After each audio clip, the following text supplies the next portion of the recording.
Good morning, good afternoon, good evening. This is your host, Ruan de Heydon, and welcome to another Tarot Tuesday. Once a week, my divinatory ally and I sit down with you, our wonderful viewers, to communicate what we can see through the great web of fate and how it can be applicable to our everyday lives. Our allies, those relationships I have garnered and nurtured, the covenants I have made with other than human and formerly human entities are what allows me to do what I do. My divinatory ally and myself utilize the symbolism and fateful interactions that come with using the cards, mainly the tarot. For those who don't know, tarot has a long history of use. It has been used to fortune tell, it has been used to teach, it has been used by early psychologists such as Carl Jung in their therapy sessions. The tarot consists of 78 cards. 21 of them are considered major arcana, or major life teachings and events, archetypical energies.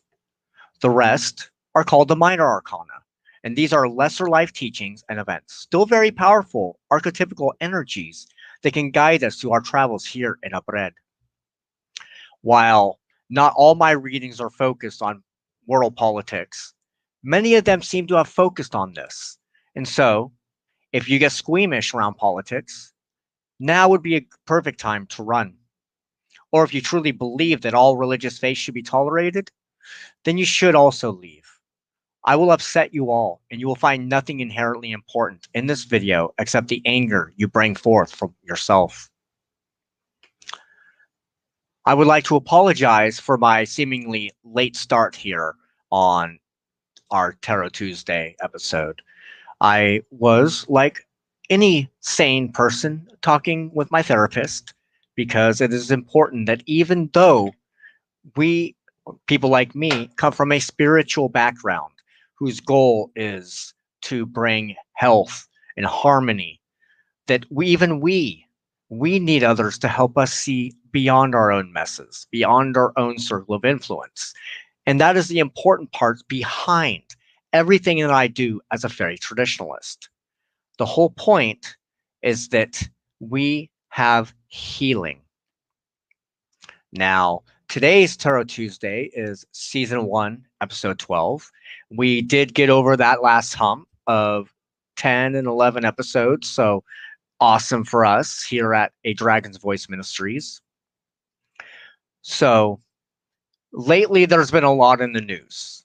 There's been a lot of stuff that has been going on, and we can get wrapped around and confused by so much information. And so this is why I find it very important that I provide this service free of charge for the world at large. For those who don't know, my name is Ruan de Heydon.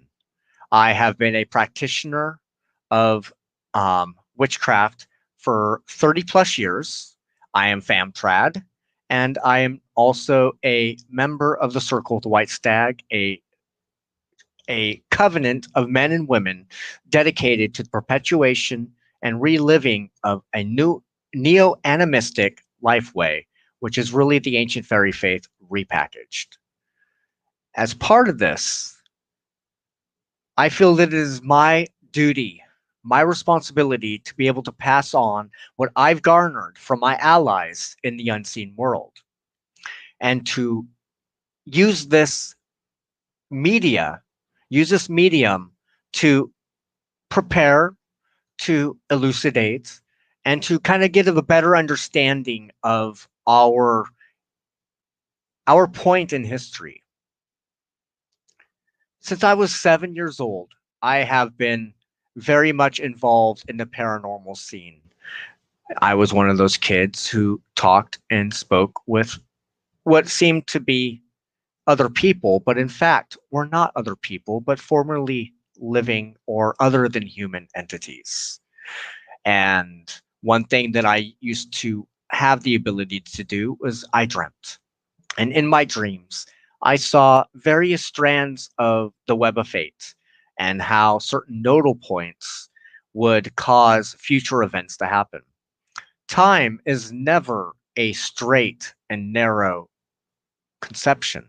It is literally a ball, a weave of interacting forces. And I used to have horrible dreams, dreams of death, dreams of destruction, very much a end world scenario type manifestation. And so the way I learned to harness and to control my natural propensities for lack of a better term, prophecy, I learned to use the tarot as a means of, instead of opening the floodgates, instead it was used to control the floodgates, the control of the information that came to me, came through me from my allies in the unseen world. And so Tarot Tuesday is a means where I can sit there and express what I've learned in my forays into a noon to speak with other than human entities who have something to say. And so this Tuesday, I'm running late. Like I mentioned, I was in a counseling appointment. And so I was also having technical difficulties. So this is why we are so late starting. But in this Tarot Tuesday, I wanted to do something new. I wanted to warn people that, as I mentioned in my little introduction, that while not all my Tarot Tuesdays are based in the world of politics, many of them seem to have focused on it. And so I wanted to lay out a disclaimer that if you get squeamish around politics, run. If you get squeamish about the concept that maybe some religious faith should not be tolerated for the propensity to violence and cover ups and the abuse of their practitioners, then you should also still leave. Because all you will find is nothing inherently important in this video except the anger you bring forth from yourself.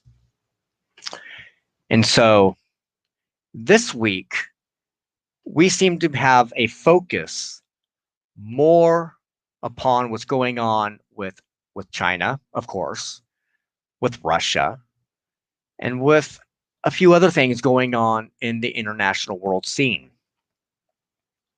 And so the first card I pulled is the Ten of Wands. Now, the Ten of Wands shows a man carrying a large bundle of sticks, such as in here. And one of these days, I'll find a way to make sure y'all can actually see these pictures. Towards a small town only a short distance away. His back is bent, and he appears to be weighed down by the heavy load he is carrying. He also knows that he is almost at his destination and will soon be able to release the heavy weight he is bearing. This card, easy to see, is about burdens. It's about responsibility and hard work in the completion of those goals. The problem is, whose goals? Yours? Our presidents? Our governors? World leaders? Whose goals are we upholding on our back? Is it worth it? Or are we going to stand up for ourselves against those who would trample us and treat us as slaves? What are we going to do? What does this card symbolize? It symbolizes the average working man or woman, excuse me. It is a card of toil. It is a card of doing things that we may not necessarily want to do, but that need to be done. And right now, what needs to be done is that we look at whether the burdens you are carrying are truly yours to bear. It is about delegation and of releasing those burdens. One of these burdens is our cultural and species-wide dysfunction. Now, in order to fully understand just how bad things really are, we have to really look at why we are the way we are now. Many people believe that, and this will be put on a blog on my website, but it is something I've been considering, is that we have this belief culturally that those of us today have no right to judge our ancestors. We have no right to judge the social influences that were involved in their lives at that period of time. But I honestly think it is our duty to judge our ancestors. It is our duty to judge our institutions. It is our duty to determine what is right and wrong according to where we are now. And that means people need to start facing up to the fact that those politicians, those political systems, our economic system, our Medicare system, our religious systems are inherently manipulated for public consumption upon people who have no choice but to follow it because of violence. We see in scripture that it is okay to murder, rape, to enslave. For isn't the whole Christian's Old Testament built nothing but the eradication and genocide of whole populations of people so that the Jewish people could have their kingdom? This is not saying that the Jewish people are anything but who and what they are. Just like I am a white person, but that doesn't make me the typical redneck description of such. This does not say that I am discriminatory based on race, but on religious principle and all those faiths that are connected to said concepts. We have absolutely a right to judge our ancestors. If we do not like the concepts of rape, of genocide, of slavery, of usury, why are we holding up ancient documents as some sort of holy writ to be foisted upon us in our current day? Why do we laud it so much? Because it's holy scripture. Yeah, so is the Mabinogian, but you don't see a church of the frickin' the Welsh. You don't see the national sagas like the Kalevala being, you know, as religiously institutionalized as, say, the Islam or Judaism or even frickin' Christianity. And it's because those of us outside the Abrahamic fold knows that they are not the little words of some divine entity who wishes to enslave us through his own slaves that lord it over us. So what burdens are we burying from the past? What burdens can we toss off? Which idols can we smash down in order to have a healthier, happy, productively successful, and wonderful life upon this planet? They all have to come down. And this leads us into the Five of Swords. This is not necessarily the best card to follow the Ten of Wands. For this card is about conflict. It's about disagreements, competition, and defeat. And yet trying to win at all costs. In the Five of Swords, there's a sly-looking man who picks up 3 swords from the ground. In my card, though, it's a woman, and I kind of find that to be very wonderful. But in the typical reading, he glances over his shoulder at 2 men who are walking away with their shoulders slouched, conveying a sense of sadness and loss. 2 more swords are strewn across the grass, suggesting a battle has been fought and lost. The sky is cloudy and tumultuous, a sign that all is not well, though the fighting has stopped.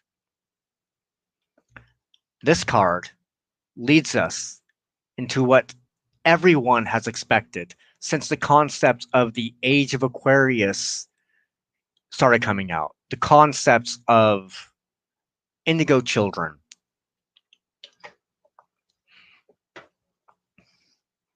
Those of us who have been in the New Age community knows the only way to heal the wounds of these institutions is to tear it all completely from the ground and build a new foundation. Our previous foundations are stuck in the age of Pisces, the fish, and naturally the fish has been seen as a Christian symbol. And it fits. Astrotheological wise, it fits. But look what has been done during that period of time. It is time for a new covenant. A covenant that is not based on some book or words written down to easily be manipulated, but within the experiences of each individual out there. We don't need an institution to tell us what to believe, how to believe, or to gather with those of us who believe the same way. Am I saying that those who provide those kinds of services shouldn't be compensated? No, I am not saying that because there's no such thing as a free ride. There is a price for everything. Peter Padden, one of my previous teachers before he passed away, used to sit there and harp on me, and you will hear this constantly in all my podcasts of any way, shape, or form. Gold pays for gold and silver for silver. Our whole existence as human beings is based on billions, if not trillions, of small little pacts and deals with other than human or formerly than human entities that we interact with on a daily. And for every one of these pacts that has been broken, a debt is attached to it. And not just those who have had them broken, but in general itself. And so this card is about being held accountable for past disagreements, for past conflict. And it will continue. It will continue. We are seeing the slow buildup leading to something that I've seen for decades. And I know many of my fellow witches and pagans out there have known this for a long time. And while many of these concepts have been triped up and explained away in apologetic groups of people, but the thing is, we know that there's a war coming. We know that there's a war coming. We know that we've been in a war and that this war isn't new. We've just reached a whole new level of insanity that's going to bring it to even more insane levels. And it's not just a war between, what is it? Like Dar Williams' song of the Christian and the pagans. It's not even just that. It's about a war against inhumanity. It is a war of peace of mind. It is a war not for the upper class for once in our goddamn miserable lives, but for the rest of us. Those who suffer from the lording over of the rich and powerfully connected. And many of these, yes, are Christians. And I was amazed to read that story this week about former President George Bush Jr. sitting there basically saying that in order for the Republican Party to survive, and I've said this for decades, is that they need to toss off their white Anglo-Saxon Protestant male bullshit, because that was the fuel of the fire that has led us to exactly where we are today. The evangelical movement, and it is a movement, and it is a dangerous movement, because it was the same basic concepts that even led up to a Hitler, to a Mussolini. And naturally, when you do that, you're going to get its complete opposite. And what was that? Marxism, communism. Of course, a lot of those have been butchered because the main premises couldn't be fulfilled by those who had achieved control through other nefarious means. And so now is the time in the Five of Swords is to make reconciliation. And I'm not necessarily saying that we should sit there and just let this past stuff go. What I'm saying is we need to make a reconciliation between what we find to be right and wrong and not run from it. Not sit there and explain it all away, but to sit there and say, no, we have had enough. This leaves us open to let those who do feel this call to make their amends, to let go of past resentments. Yes, there are many out there who have paraded these thoughts consistently, but there are also others who have seen the light and wish to make those changes in their lives. So the Five of Swords is telling us that after we let go of the burdens of our past society, after fighting for true freedom and equality for all, we will lead then to the King of Wands. This is a natural born leader, a person with vision, an entrepreneur, a man of or woman. Even though it's a king card, we know that there's the anima and animus. That's not necessarily a male. It may even just be a concept. Now, the King of Wands sits on his throne, a blossoming wand in his hand, a symbol of life and creativity. His throne and cape are decorated with lions and salamanders, both symbols of fire and strength. The salamanders biting their own tails represent infinity and the ongoing drive to move forward against all obstacles. This is the leading up to what I've called, and I gained this phrase from reading the book series of Dune by Frank Herbert. This is the golden path. Amazing enough that he's wearing gold. Now, the golden path is, in the Dune universe, was that series of events that led up to a specific goal, and that was the complete survival of humankind. My ideas of the Ancient Harmonies, as expressed through various posts and stuff that I've talked about, the Ancient Harmonies themselves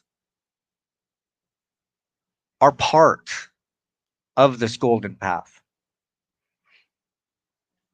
And at first I didn't understand.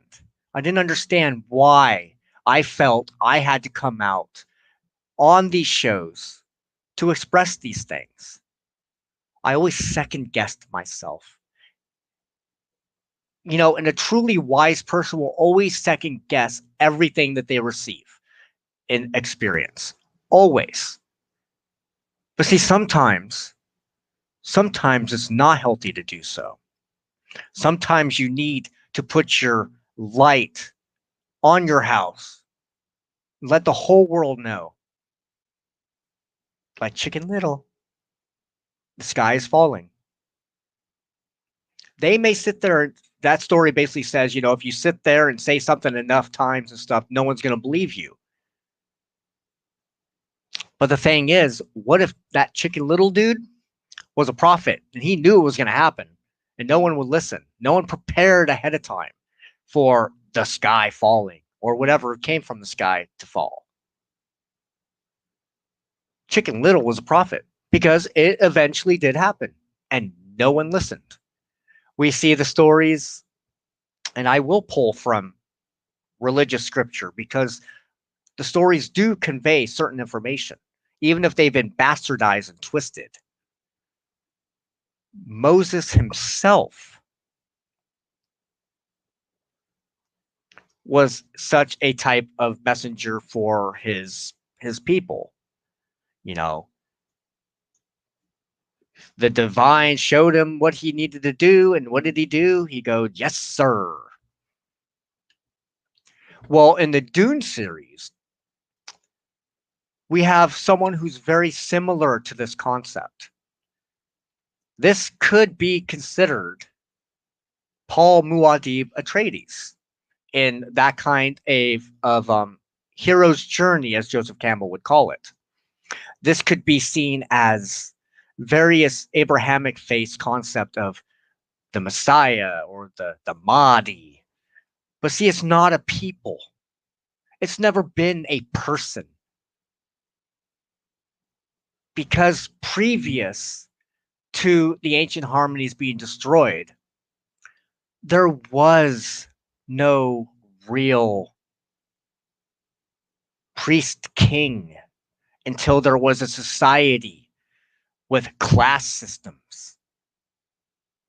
So even our Indo-European myths and stuff is perpetuating the same patriarchal BS that we've been trying to overthrow for a long time. Where do you think the concepts of kings and queens originated or reinforced?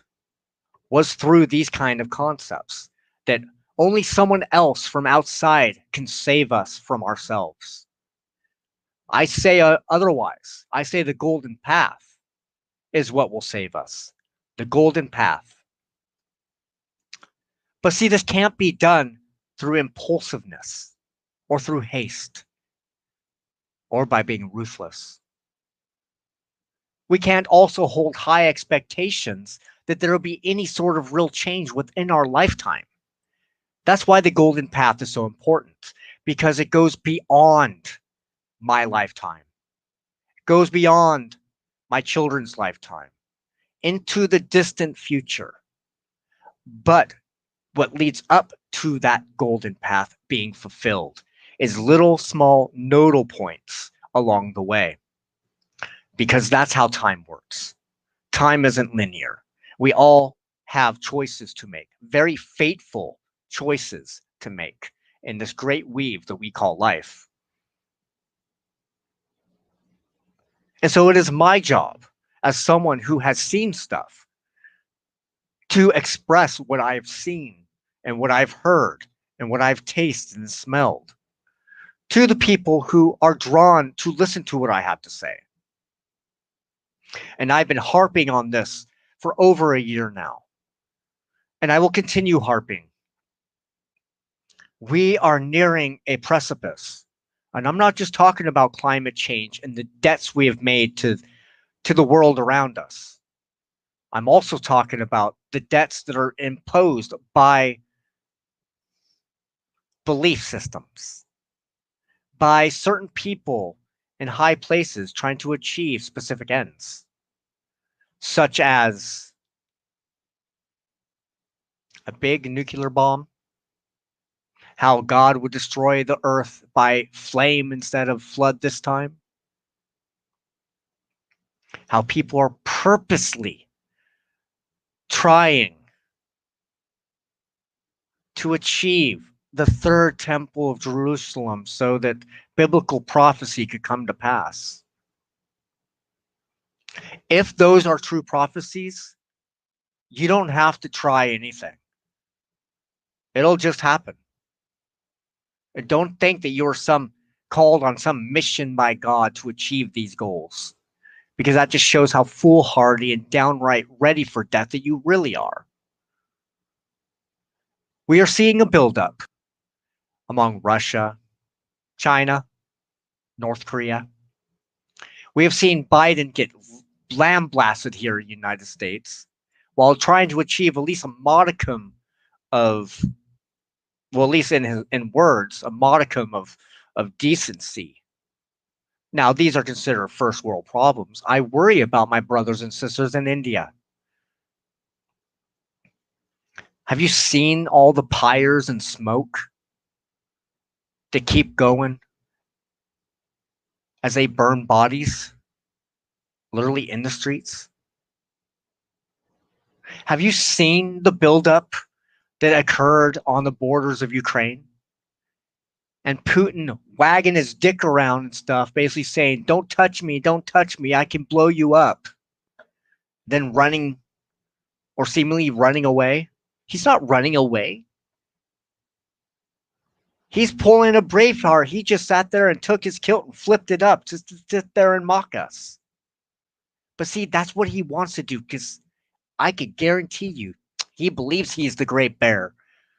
He believes he is this divinely appointed person to bring in some sort of new age.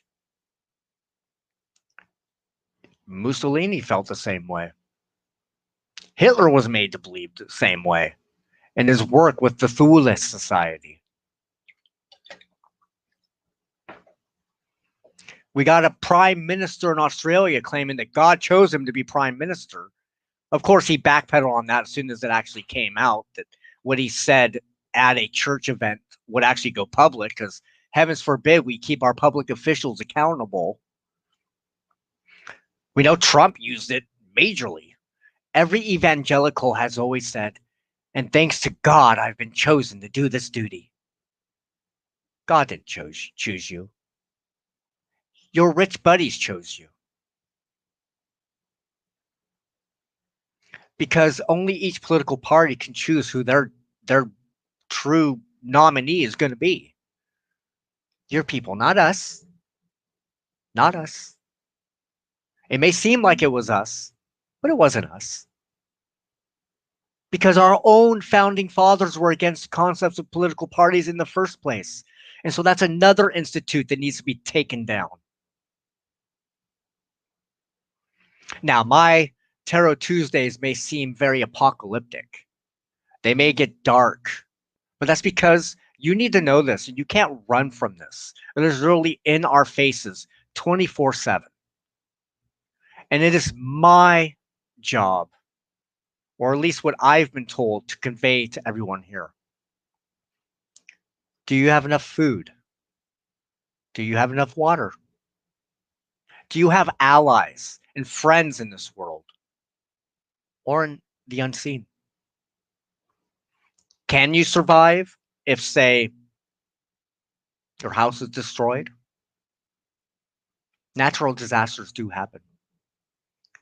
What if a nuke falls on your area? Have you made peace?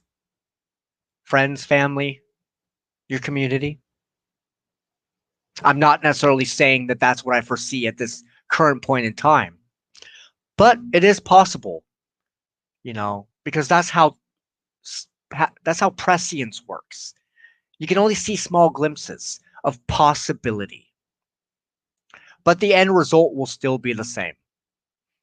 Whether and people have felt the same way as soon as the nuclear bomb was created, is that they're afraid one of these days a whole bombardment of nukes are going to come down, and this world is going to be swiped clean, start over.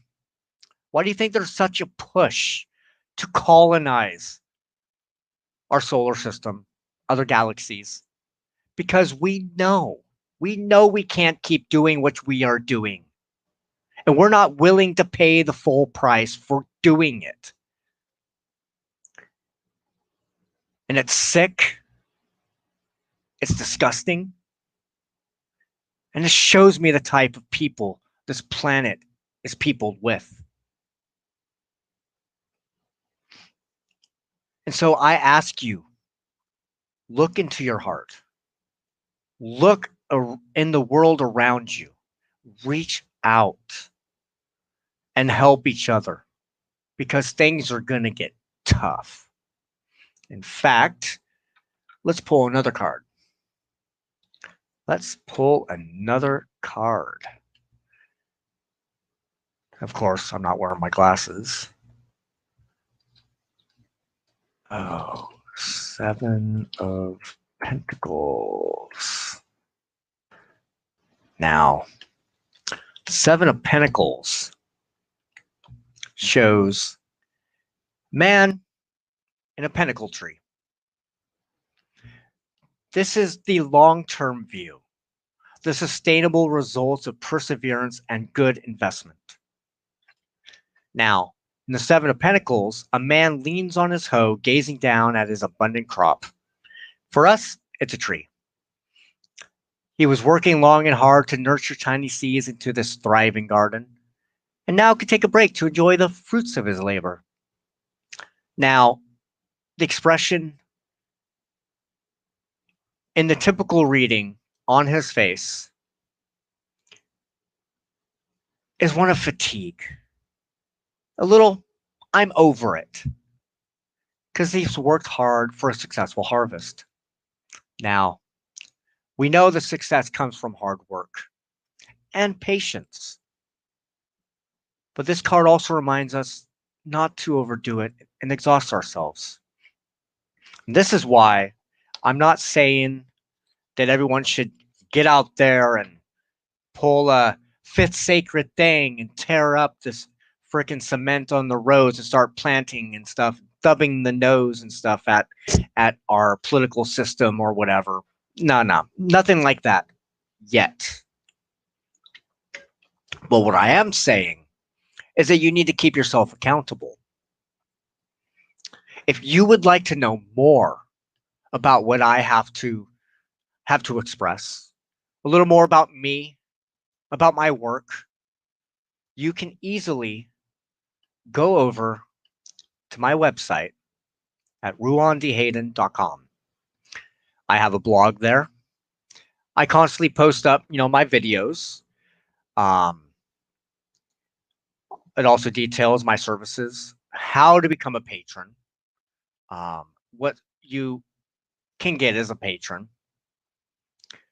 As a patron, you have access to my Ankara Gwyn study group, our Fairy Fridays. Currently, we are going through Robin Arson's Ankara Gwyn. Sundays, I have my A Dragon's Voice, is what this ministry is named after. Right now, we're going through the Oath of Belonging, which to me is almost like a statement of belief of the ancient fairy faith and the ancient harmonies as I practice it. Now I'm also working on a few other things, including more shows, more content for my patrons. If you're a patron, you also get access to a newsletter where I have articles that I am writing. I have little spells here and there, a little bit of hints of wisdom. And you can find the link for my Patreon on my website, or you can go to Patreon/Ruan de Heydon. Now, many people know me by a name that I used to use, and that was Adam Heydon. But I have dead named that name, and I will constantly be repeating that. That man does no longer exist in as far as my personal viewpoint. Of course, legalities still dictate that, well, I've still got to use that name. But eventually, the Reverend Adam Heydon website will be down. Everything is going to be moved over to Ruan de Heydon. I've got a new Facebook page in lines with that. And so Tarot Tuesday will probably also be phased out into something else. It will still have tarot very much involved in it, but I am going to delineate sections for my videos. There'll be the tarot section, the in recent news section, and so much more. So if you would like to help a brother out in being able to do these services, to provide this information, even if I'm going to get laughed at, then please, I ask you, if it is in your heart, to go ahead, go to my Patreon and sign up. For as low as $5 a monthly donation, you have access to all my listed services on my website, except for as an officiant. Those are always $100 and only for locals. Though evidently you can do this kind of stuff, such as weddings and stuff, online as well. I'm still very iffy about that, but go and become a patron. Go to Patreon, become a patron. You have access to all my divinatory readings. You get access to petitions and offerings to them unseen. You get access to inner teachings connected to my own personal tradition. You get access to upcoming book information, as I am in the process of writing a few books, and so much more. And see, if you become a patron, there are like 3 different tier levels I've delineated. There's the $5, which is the $5 minimum, up to $20 a month. There really is no difference on what you have access to through these different tier levels. Some people just decided that instead of the $5, they wanted to donate so much more. So I've got some people on tier level $20. Some is 10, some is 5, and this is how I make money. This is how I support my child. This is how I support my wife during these tough pandemic times. This is how I pay my bills. Your donations go into the supplies to do what I'm doing. They go into the traveling I need to do to get the tools from the woods, to leave my offerings to them over there. Your donations pay for the car insurance that allows me to go and do these things. Your donations pay for the heavy cream, the dark bread, the alcoholic spirits that's given an offering to them over there on your behalf. So, if you feel called to take a stand against the barbarism of our culture and wish to be in the process of clearing out some of this ick and find my words to be beneficial, then please become a patron. Become a patron. Let me help you. Help me help you. Now, I'm not saying I have all the answers, because that would be foolhardy and stupid. That's pure egotism. I've got some answers. I've been through a lot. In the words of my shirt, I drink and I know things. So if you want to help buy a guy a pint and listen to what I have to say, or help me with supplies, pay with money, maybe even send something in the mail. I do unboxings as well. Every gift is accepted in the spirit in which it is given. And there is nothing in this world that is truly free. But that also doesn't and treat other with disrespect. And so I ask you, if you found joy in anything I have to say, or actually have seen my prophecies come to true, and if you don't believe me that they've happened, why don't you go back on my YouTube and go through the previous videos, or go to my website and stuff. I have links to almost all of them, and if I haven't, I'm moving them over from the Reverend Adam Heydon account to the Ruan de Heydon account. Go ahead and take a look. I mean, I'm not 100%, No one is. And anyone who says that their stuff is 100% is feeding you full of crap.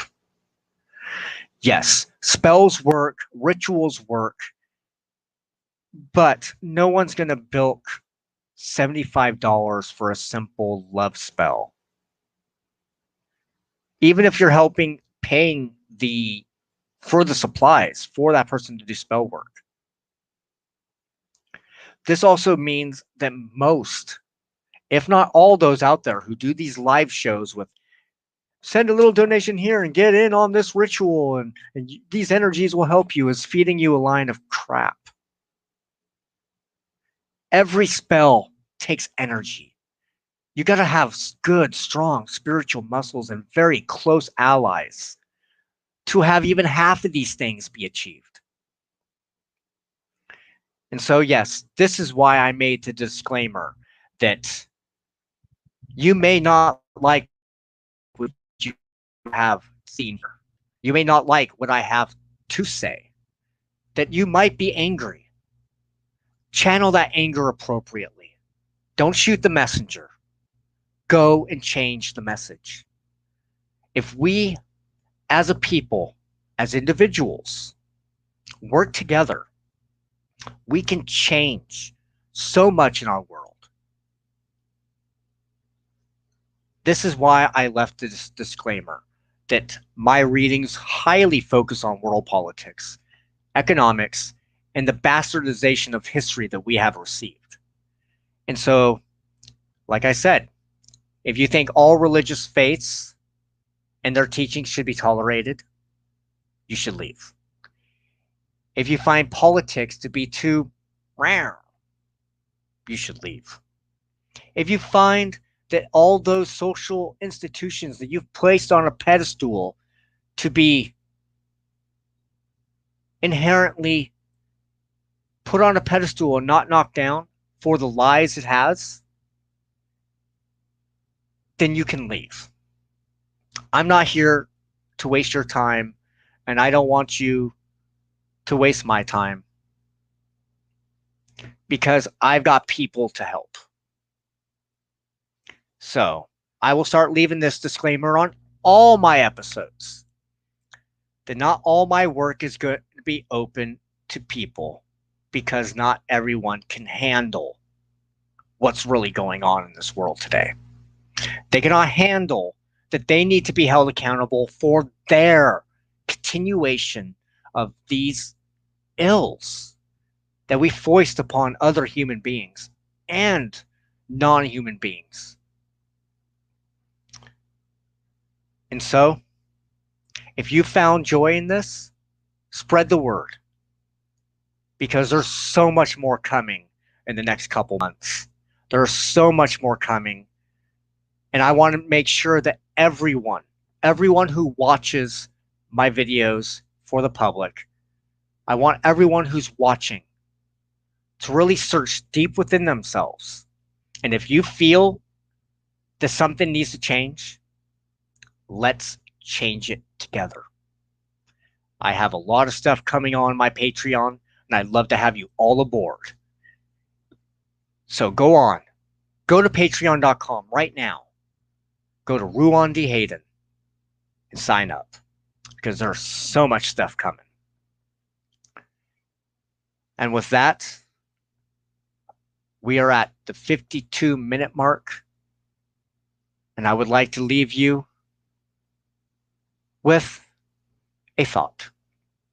Something I was talking about with my counselor before this appointment, before my technical difficulties.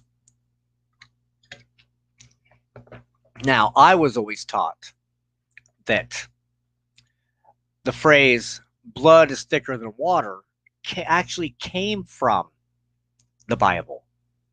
No, actually, even the expanded version, the blood of the covenant is thicker than the water of the womb, that's not even biblical at all. It actually appeared in about the 12th century as a way of basically saying that your religion is more important than who you affiliate with. This, of course, dealing with the whole Protestant Catholic thing. The blood of the covenant is thicker than the water of the womb. And so learning that today, it made me really think about all our other trite phrases and the cultural baggage, because these kinds of things are exactly kept on like many of the teachings of the ancient fairy faith has been kept on. The little hints and wisdom within the stories, within, well, my grandpa used to say this. It's the same concept. That is how teachings and traditions and covenants and experiences are passed down and continued on. But that also means that we need to get behind to the bare essence of those stories, of that wisdom. And every other scaffolding it's hung upon, with all of its death and destruction and slavery, can all be tossed aside and keep the hint, the seed of wisdom, the 3 drops of Awen, so to speak. You boil down that dross in the cauldron of Ceridwen, and you have made it refined with the wisdom of the ancients, the true ancient harmonies that come from the womb of the mother herself, stirred and boiled by, in the story, a couple different people. You had Mortha, the old man, and you had Gleanbach, who eventually became Taliesin. But the thing is, they are merely also symbols of the great world indweller, the spirit of the air. He's the one that changes that wisdom, and if we but have but a taste of the essence behind all of our myths, all of our folklore, then we can find the truth.